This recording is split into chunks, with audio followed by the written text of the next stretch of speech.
Suite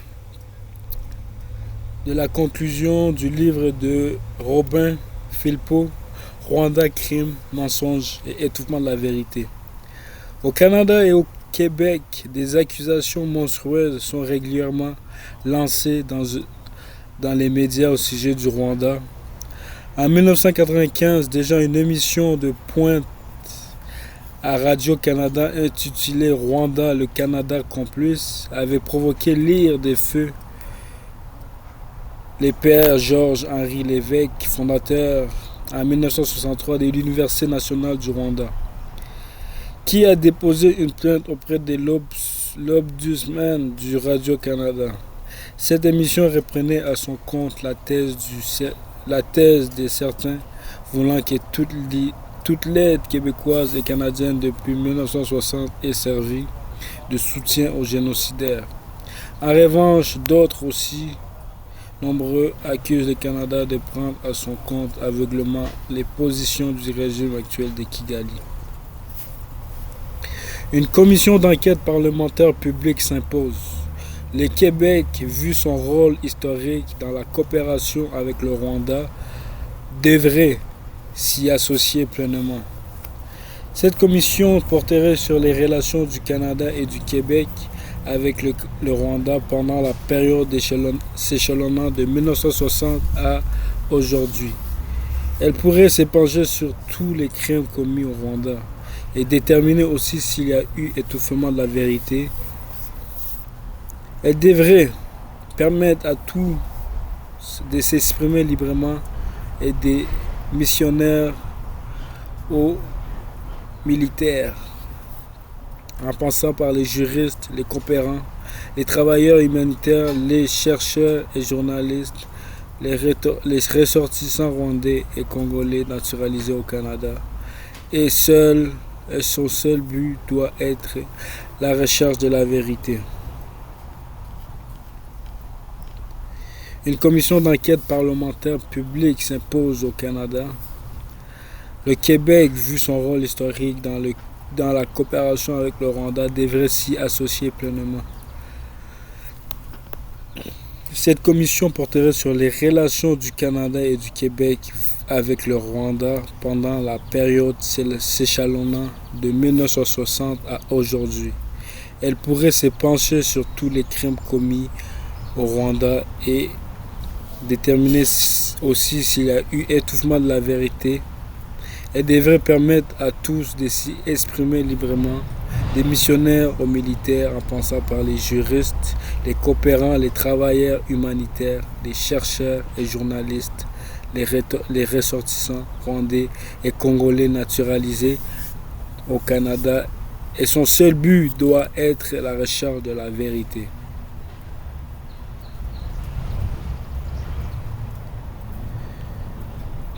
Les annexes.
Lettre inédite du 3 mars 1994 de Roméo Dallaire à Paul Kagame, chef militaire du Front patriotique rwandais, protestant contre le déploiement des troupes du FPR dans la zone militarisée au nord de Kigali et contre l'expulsion des dirigeants de l'ONU du secteur contrôlé par le FPR à Kigali.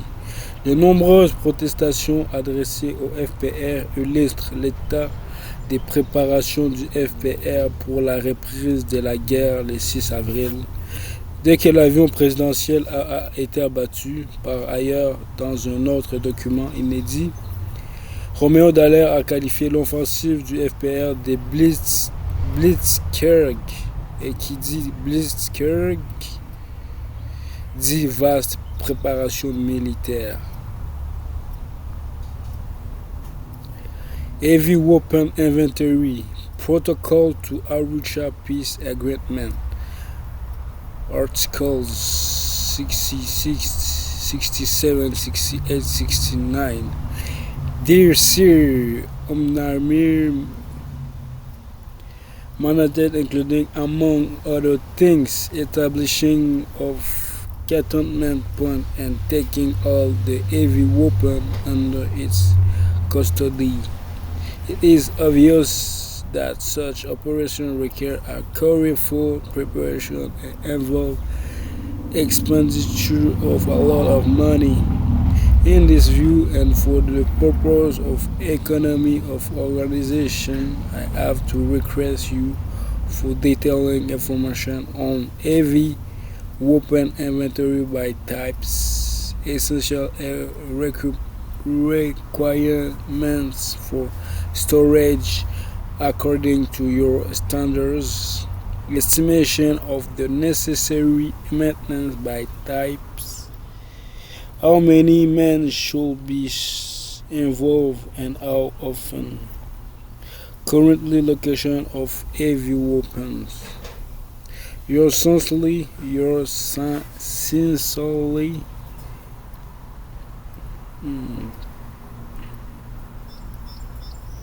Note inédite rédigée le 6 avril 1994 par Roméo à l'intention de Paul Kagame, chef militaire du Front patriotique rwandais, et de Deogracia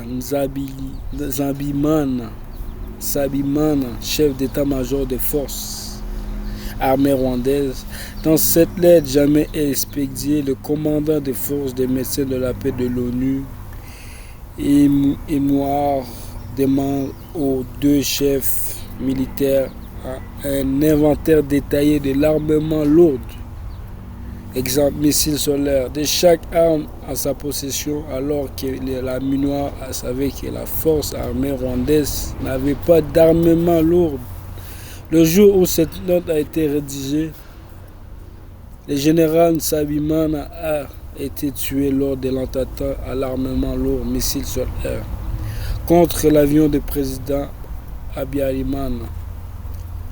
Cette note soulève beaucoup de questions, dont celle-ci. Pourquoi le commandant a-t-il attendu le jour fatidique du 6 avril 1994 pour rédiger une lettre qu'il n'a d'ailleurs jamais envoyée, visant l'application des articles de l'accord de paix d'Arusha portant sur l'armement lourd.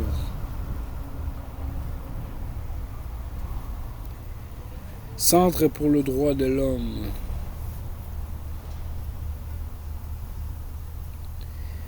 Monsieur le général, j'ai l'honneur de m'adresser à vous en ma qualité de rapporteur spécial de la Commission des droits de l'homme sur la situation des droits de l'homme au Rwanda. Conformément à la résolution S3.1 adoptée par la Commission le 25 mai 1994.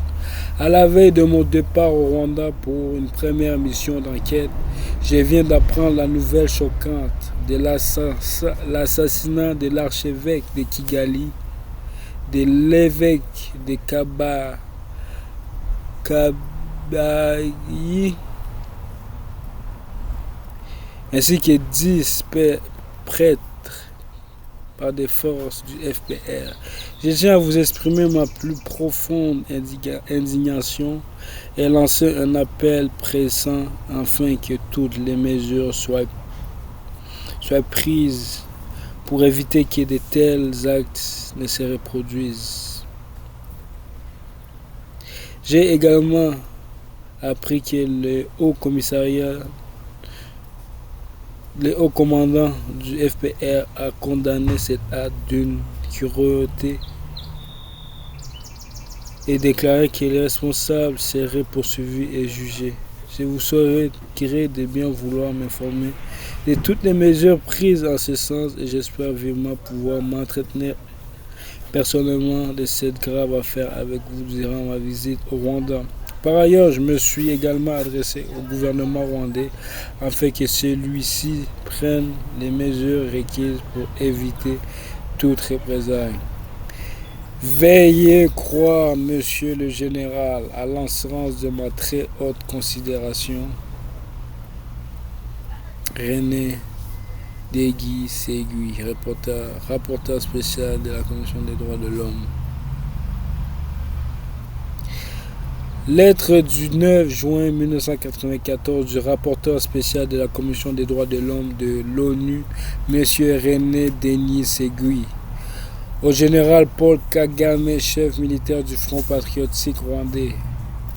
Dans cette lettre,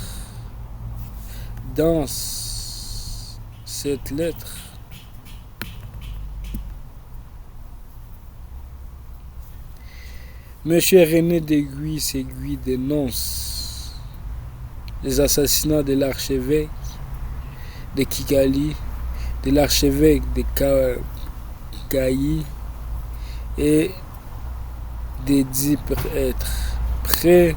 Preuve éclatante de l'anticatholicisme primaire du FPR. Par ailleurs, dès la remise de son rapport, le 28 juin 1994, le rapporteur spécial de l'ONU a identifié l'attentat jamais élucidé du 6 avril contre l'avion du président Habyarimana comme étant le nœud gordien de l'affaire. Le nœud gordien de l'affaire est la cause des événements survenus au Rwanda.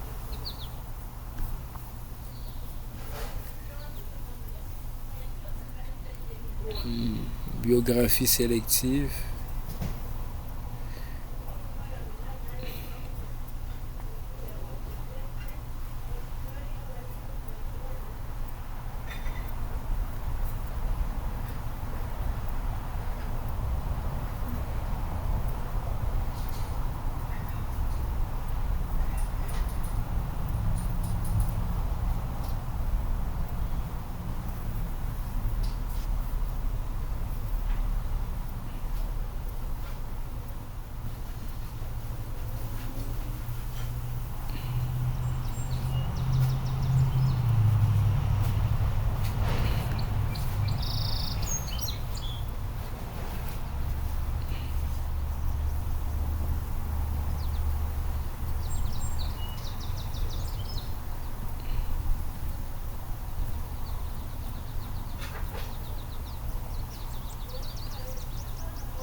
Ce qui conclut la lecture de ce livre de Robin Philpot,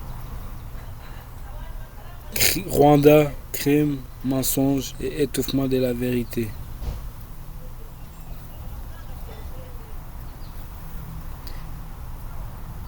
Merci pour l'écoute.